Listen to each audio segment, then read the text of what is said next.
مرحبا صف الأول، أتمنى أنكم بخير. اليوم سنتعلم حرفا جديدا من حروف الأبجدية، حرف الذال.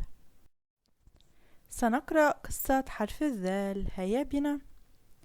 ذهب ذياب مع والده إلى الحقل، وفي الحقل شاهد ذياب حقول صفراء كالذهب. سأل ذياب والده: ما هذه الحقول يا أبي؟ قال الأب: إنها حقول الذرة يا ذياب. قال ذياب: شكلها لذيذ يا أبي. هيا بنا نكتشف الكلمات التي تحتوي حرف الذال. ذهب منفصلة في أول الكلمة، لا تمسك أحد. ذياب أيضا.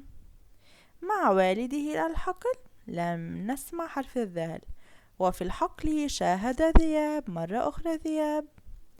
حقول صفراء كالذهب، ذ حرف شمسي، ذهب.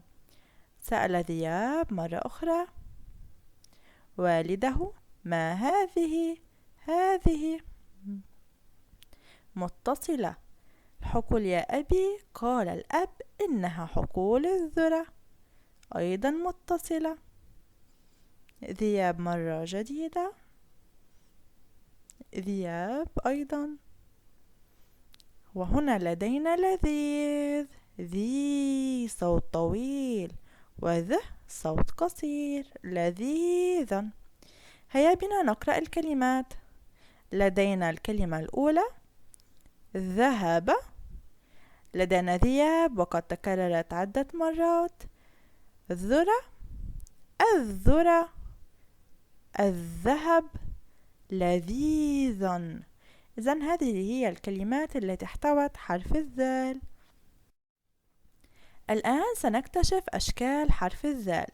لدينا ذال منفصلة لا تمسك أحد، نراها في أول، في الوسط، وفي آخر الكلمة.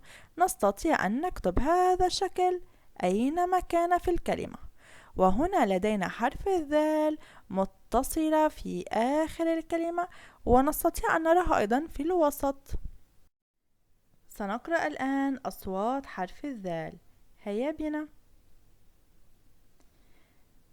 ذ مع سكون ذ، ذال مع فتحة ذ، ذال مع ضمة ذو، ذال مع كسرة ذي. هذه هي الأصوات القصيرة: ذ، ذ، ذو، ذي.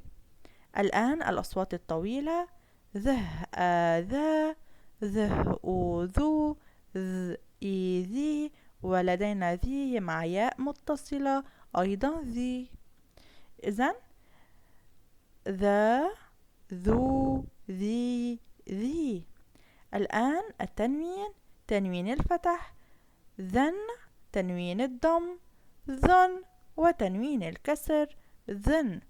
سنعيد قراءة هذه الأصوات، حاولوا أن تقرأوها معي. ذ، ذا، ذو، ذي، ذا، ذو، ذي، ذي، ذن، ذن، ذن. والآن سنتعرف على بعض الكلمات التي تحتوي أصوات حرف الذال. سنبدأ مع الصوت ذو. لدينا ذبابة، ذبابة. ذي، ذراع. ذا، ذيل. صوت الطويل ذا، مثال حذاء. ذي، مثال لذيذ، إنه شهي ولذيذ. أيضا ذي، إنه أستاذي. إذن هذه الياء تشير بأنه يعلمني، أستاذي. ذو، مثال بذور، بذور. إذن هكذا تعرفنا على أشكال وأصوات حرف الذال. لدينا الآن تمرين صغير. علينا أن نضع دائرة حول حرف الذال.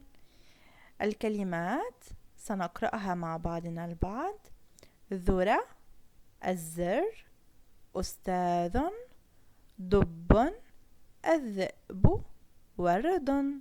ننتبه جيدا. بالتوفيق يا شطار، وإلى اللقاء.